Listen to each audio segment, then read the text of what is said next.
लग रहा था जो बीजेपी नारा दे रही थी 400 पार और 370, वो सारा उसका वो जो है उसकी फूंक निकल गई। नौजवान सोचता है कि अगर मुझे नौकरी देगा तो वो इंडिया ब्लॉक देगा, अगर महंगाई कम करेगा तो वो इंडिया ब्लॉक करेगा। बीजेपी सिर्फ हिंदू मुस्लिम को लड़ाने में लगी हुई है।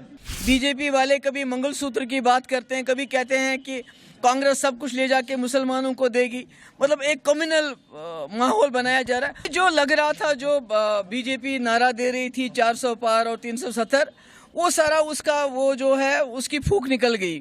क्योंकि आपने देखा जिस तरह से बीजेपी वाले कभी मंगलसूत्र की बात करते हैं, कभी कहते हैं कि कांग्रेस सब कुछ ले जाके मुसलमानों को देगी, मतलब एक कम्युनल माहौल बनाया जा रहा है। उससे लगता है कि एनडीए को, बीजेपी को पता चल चुका है कि जो इंडिया ब्लॉक है वो दिन ब दिन पेशरफ्त कर रहा है और जो रिजल्ट आने वाले होंगे वो इंडिया ब्लॉक के हक में होंगे, वो सबको हैरान करने वाले होंगे। क्योंकि नौजवान सोचता है कि अगर मुझे नौकरी देगा तो वो इंडिया ब्लॉक देगा, अगर महंगाई कम करेगा तो वो इंडिया ब्लॉक करेगा। बीजेपी सिर्फ हिंदू मुस्लिम को लड़ाने में लगी हुई है। तो जम्मू कश्मीर को खुली जेल बनाया गया है। अभी भी आपने सुना कि अनंतनाग से, बिजबेहरा से, पुलवामा से, शोपियान से नौजवानों को गिरफ्तार किया जा रहा है।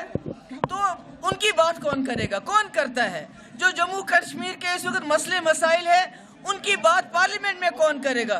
तो ये बात लोगों को धीरे धीरे समझ आ रही है और उनको लगता है पीडीपी ने पिछले 5 साल लगातार जम्मू कश्मीर के मुश्किलात की बात की है और आने वाले वक्त में भी अगर कोई जमात, क्योंकि नेशनल कॉन्फ्रेंस के 3 मेंबर पार्लियामेंट थे पिछले 5 साल, मुझे बताइए कहाँ उनकी कब उन्होंने बात की? अगर बात की पार्लियामेंट के बाहर तो हमने की, अगर मसला उठाया तो हमने उठाया। इसलिए लोगों को ये एहसास हो रहा है कि पीडीपी ही उनके मसले मसाइल की बात कर सकती है।